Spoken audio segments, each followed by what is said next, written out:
Alright, now. I'm ready to open packs. What up, Scourger Land? Happy 3 years, Scourger. Happy 3 dang years. So we're going to open up 3 of these little packs. 2 cheat touch at a time. I really think this would have been quite good to have drawn. It's Temple of Masteries. I really want to get a lot of these puppies. It's a lot of packs? Yeah, yeah. Yeah, I mean, come on. I've gotten to do no playing at all. Oh, that's right. Jund Dino Pals. Mwah. Mwah. Yeah, I typically buy $200 of packs, like, right when it launches. Sometimes, like, just 100. Oh, yeah, Leyline of Abundance. I actually don't think this is... I mean, this is definitely hilarious, but...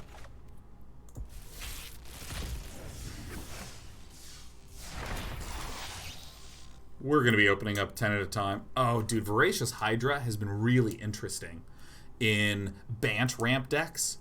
Because, I mean, the sort of statement, the theme, is that there's, due to Baby to Fairy, which says you can't cast spells at instant speed, or your opponent can't cast spells at instant speed.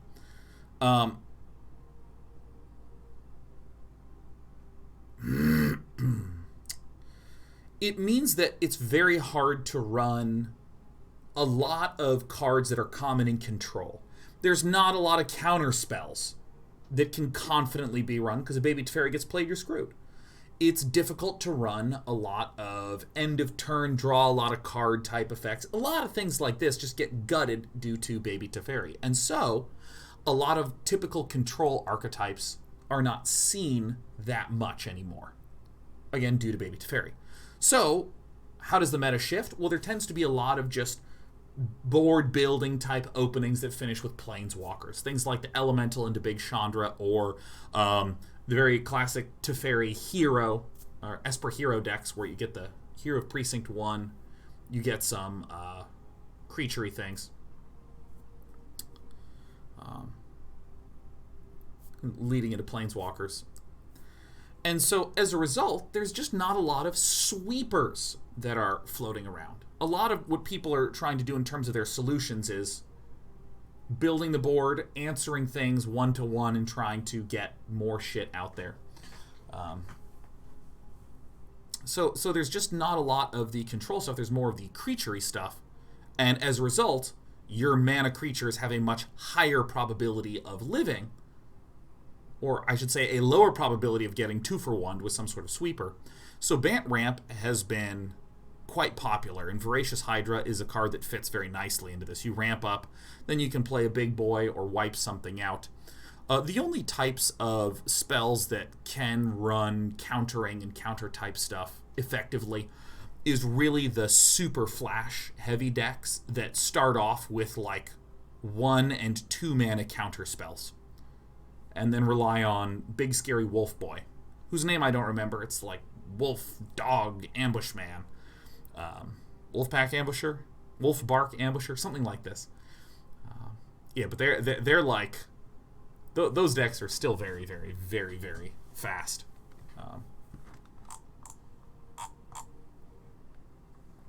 But already there's another some other things that are very interesting. Field of the Dead.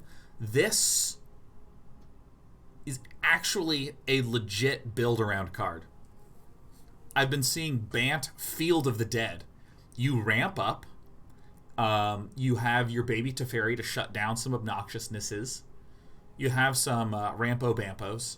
Run cards like Growth Spiral. Even though sometimes you can't run it at instant speed, that's fine. You just play it to ramp. And then you scape shift to nuke all of your land and resummon a bunch of land, which then allows you to play a billion zombies. Because again, whenever Field of the Dead or another land enters the battlefield under your control, if you control 7 or more lands with different names, create 2/2 black zombie creature tokens. And again, why would this be effective? Obviously, you're summoning a bunch of zombies, but is that good? Think about what I was just saying. Baby Teferi shuts down a lot of counter magic, end of turn card draw, a lot of traditional control things. Being able to respond and cast things instant speed to kill creatures shuts down a lot of traditional control tools. So people are not running a lot of traditional controlled decks, and so there's not a lot of sweepers in the meta. Proportionally speaking. Obviously, I'm going to be building decks with sweepers. I'm going to try to force Naya control, because who the fuck do you think you're watching? So what makes Field of the Dead Scapeship decks very effective is that there's just not a lot of sweepers in a lot of circumstances. So you can spend your whole turn and all of your mana blasting out 8 lands with 2 Fields of the Dead, which summons 16 zombies, and be happy about it. What's Grafdigger's Cage? Oh yeah, this is like super fringe, but very sideboardable.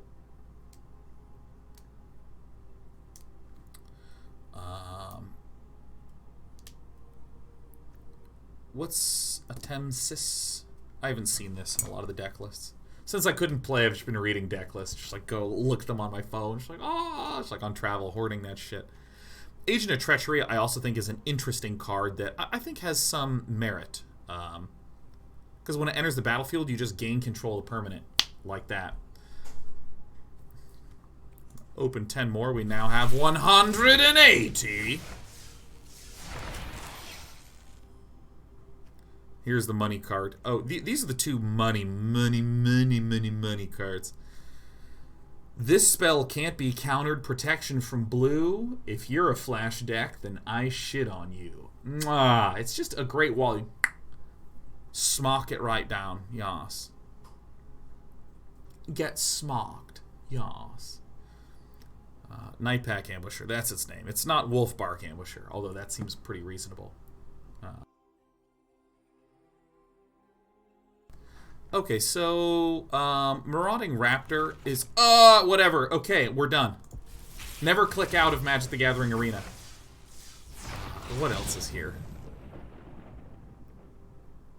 Okay, this card I love. I don't think it's the most effective standard card. It's 7 mana, triple red, does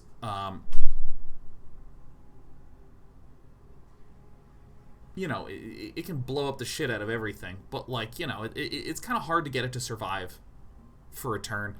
I think the way that this would have to work is with something like Ilharg, which summons something from the hand and lets you play. Something that also allows you to, you know, if you're like a mid-range deck and this is some sort of high-end finisher, I don't know how that works mana-wise because 7's kind of a lot, but, you know, high-end finisher. In Sealed, this wins the entire game immediately. Ilharg does not trigger with this. Ah, that's right, because this says whenever Dracoseth attacks, Ilharg skips over the attack step and it just enters attacking. So again, the way it works is declare attackers. When you click on one and confirm, it now attacks and enters into a state called attacking.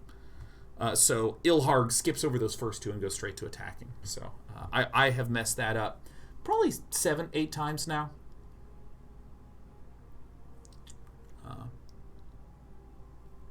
Gluge is asking about Reanimator decks. I'm very, very, very interested in Reanimator decks. Very, very, very, very, very.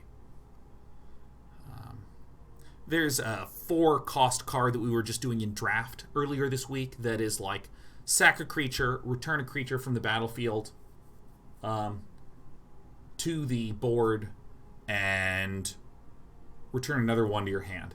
Blood for Bones. Lotus Field I'm not going to use really ever. What's this guy do? Whenever you cast a non-creature spell, create flappers. Oh, that's a fun one. Hey, car!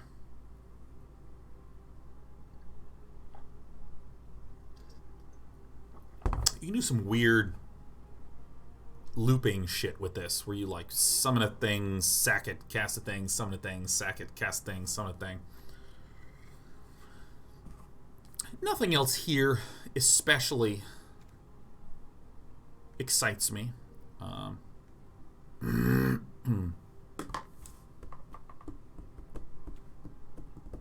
There's that card we lost to. There's another voracious Hydra. Hanged Executioner is actually quite tight. a 1/1 that summons a 1/1 and you can exile itself to blow something up. Douche. Oh, yes, finally, some planeswalkers. Oh, yeah, give me that land. Oh, give me that land. Give me those temples of shit. Oh! Vivian Arcbow Ranger. Maybe we just make some mono green stompy to kick things off. Hello, I'm Vivian Arcbow Ranger, and I'm here to shit upon. Yes.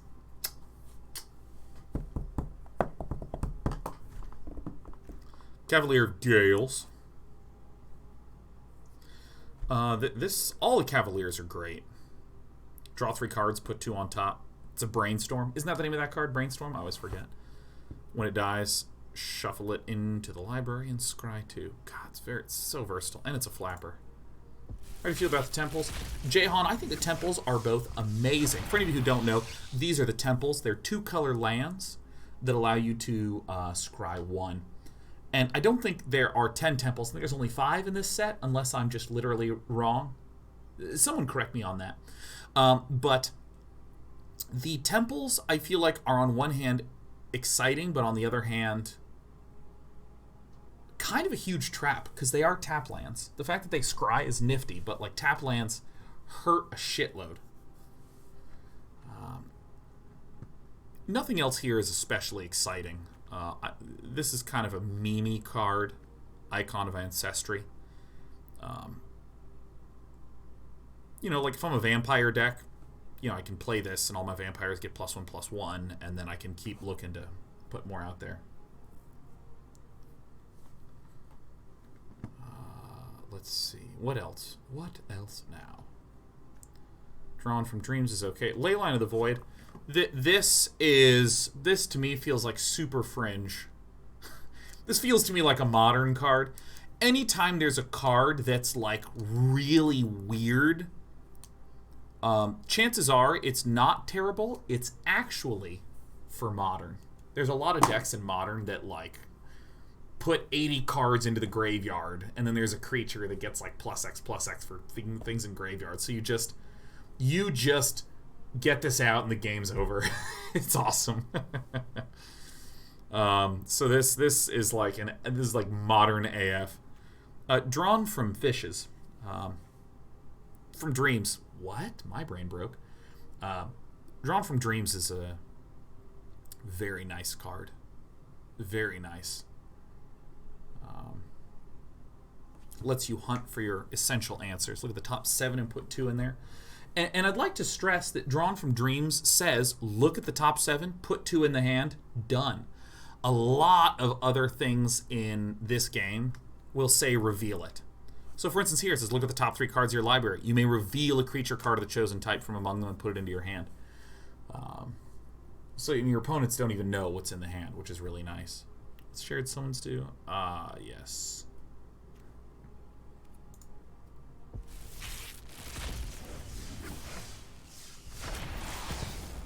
Oh, yeah.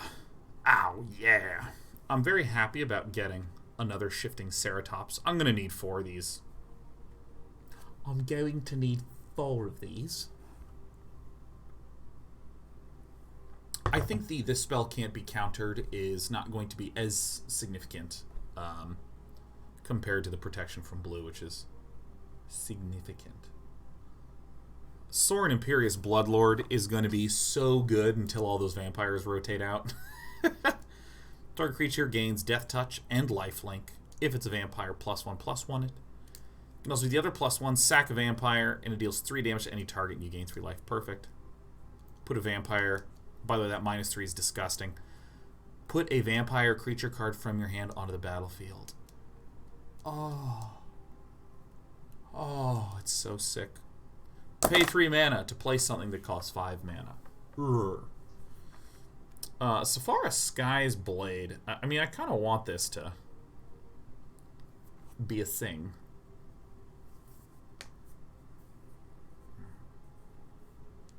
GB Pabloa says, are there many non-blue counters? Seems redundant. The creature has protection from blue. The way it works is when you cast Shifting Ceratops, the effect goes onto the stack, and the effect can't be countered. But protection from blue is a status that applies to the creature. So until that effect resolves and it hits the battlefield, protection from blue doesn't mean anything. So that's why those two different keywords are relevant. It is you are correct in that there's essentially no blue, no counters that aren't blue. In the history of Magic, there are counters that are non-blue, but I think they just toss that out. And essentially, there are. I would say you can effectively think of this game as there are no non-blue counters. What was that? It was like Time Spiral, I think they were doing that, where the color's identity had some shifts, and I from what I recall, they were just like, okay, that was a bad idea, we're not doing that.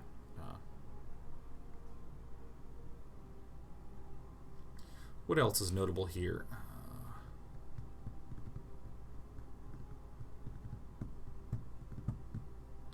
That's kind of weird. Scheming Symmetry, I feel like there's some way to do this, like that's amazing. Safari Skyblade, again, I want to tap those flappers and get her down. Boom, that would be fun to do, huh? Brought back. I'm sure I could figure out a deck for this, but I'm not going to.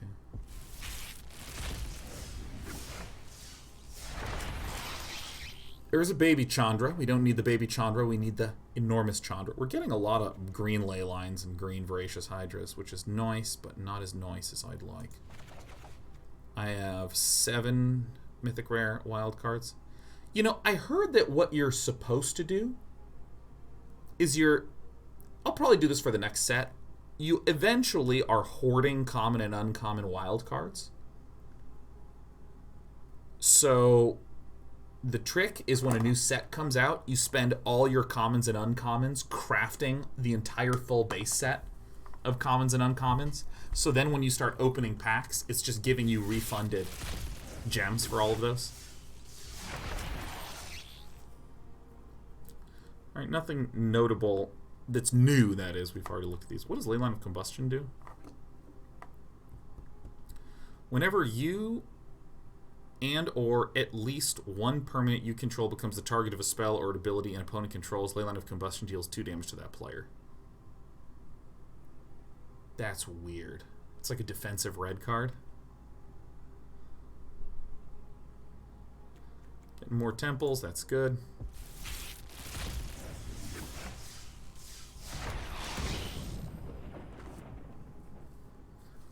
I thought it was only for rares. What is it? Like you get extra vault progress, I think is what I'm conflating. You get a bunch of vault ass progress. That's what I mean.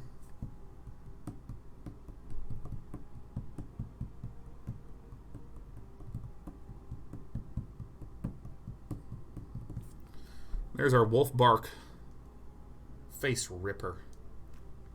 You open the vault multiple times. You can open it infinitely many times. Villainous Broker of Blood. Oh, shit. Whenever you lose life, draw that many cards. Oh, yeah. Oh, yeah. I'm getting an idea. I'm getting some ideas for discard reanimation decks. I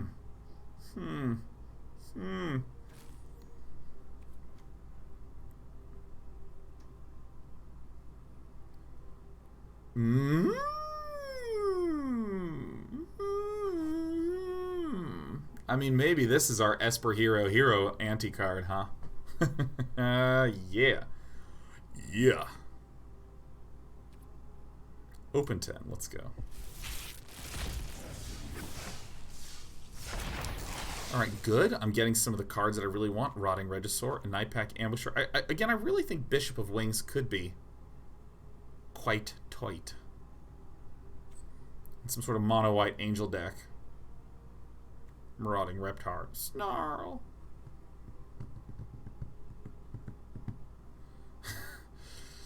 Entropy says, you're a bad influence. I played very little Magic while you were away, and thus spent no money on MTG. Now I see you deck building, and I go, Yep, that is my influence. Oh my gosh, yes. Cavalier of Thorns. This card is so ridiculous. 5/6 reach. You get to put a land out when it dies. You put a card on top of the library.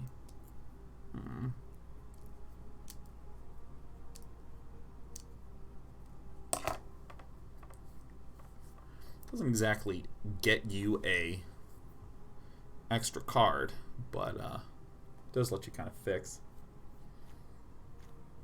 What's Keth's do? Legendary spells are cheaper. Exile 2 legendary cards from your graveyard. Till end of turn, each legendary card in your graveyard gains. You may play this card from your graveyard. Huh. It doesn't say for free, so that makes me a little bit sad. Temple of Malady. Knight of the Ebon Legion.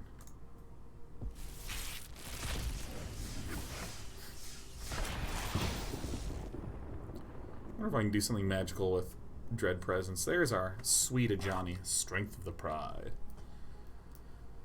I don't think I can do that much. Knight of the Ebon Legion is very good. That's the 1/2 that becomes more swollen if the enemy's taking enough damage. Yeah! Alright, I just wanna appreciate this card. Look at this. 6 mana. Can't be countered. +2. Each opponent gets an emblem with it at the beginning of your upkeep. This emblem deals 1 damage to you.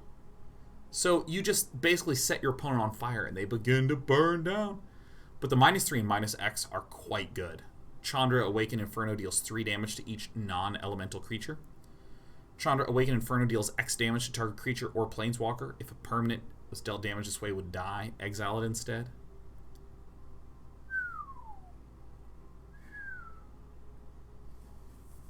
So good.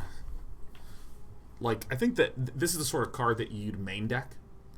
And if you are up against a aggro deck, you can just slam it down and blow everything up. So grand. Hey, Chill KR 03T3. So since I got my gifted a sub by a very nice person, I'm able to communicate. Thanks for the great content you produce and your healthy, positive attitude. I really enjoy it. Happy to hear that. I like bringing some positivity and cheer into the world, you know what I mean? There's so much worldwide glorification of dunking. Right? Just like, you know, there was this guy on Twitter who said this thing, and then I responded with that thing, and they like show their friends. Their friends were like, yeah, you got that guy, and the other person's like, who's this dumb guy? And everyone's just talking about it. Everyone got owned and all this stuff. It's exhausting, man. Let's talk about what's awesome. Let's talk about what's properly awesome. Because there's a lot of awesome shit going on. A lot of awesome shit. Unlike the fact I'm out of coffee. That's not awesome shit. That's like anti-awesome. Alright, let me click on this. Now I can look at it. Yes.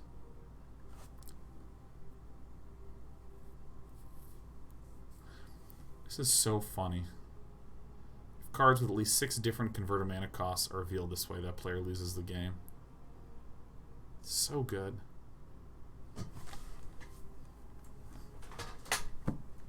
Alright. Let's see here. Oh yeah, another new card that we haven't seen yet. Gargos Vicious Watcher. Hydra spells you cast cost 4 less to cast. Whenever a creature you control becomes the target of a spell, Gargos Vicious Watcher fights up to 1 target creature you don't control.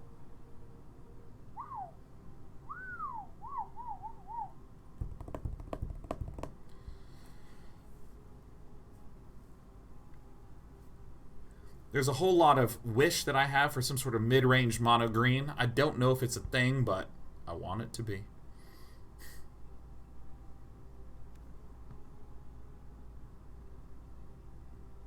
I love this card.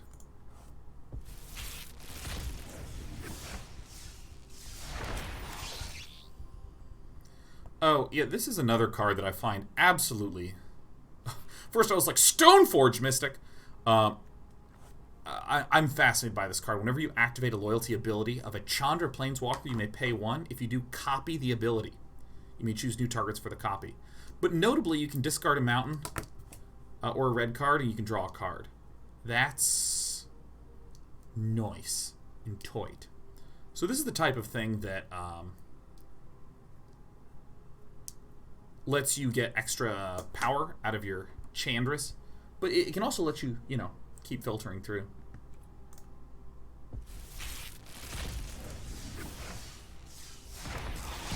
Baby Chandra again. I mean, I sort of clicked past this relatively quickly, but Baby Chandra's still quite good. The center ability is the notable one. Create 2 1/1 red elemental creature tokens. They gain haste. Sack at the beginning of the next end step. This can be quite nice with like Risen Reef, Chandra's Regulator, extra ping damage.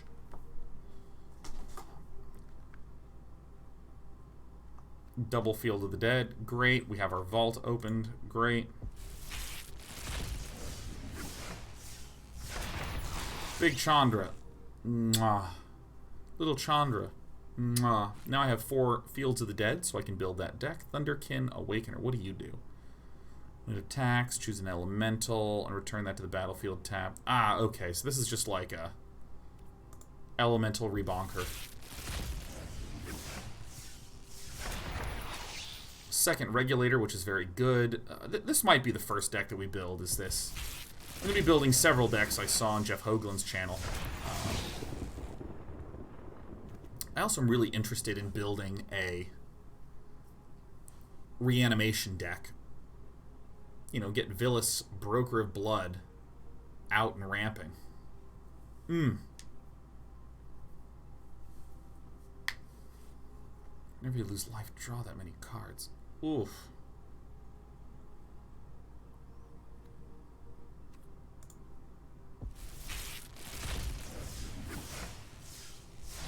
Oh, yeah. Another Chandra. Oh, so happy about the Chandring. Nice.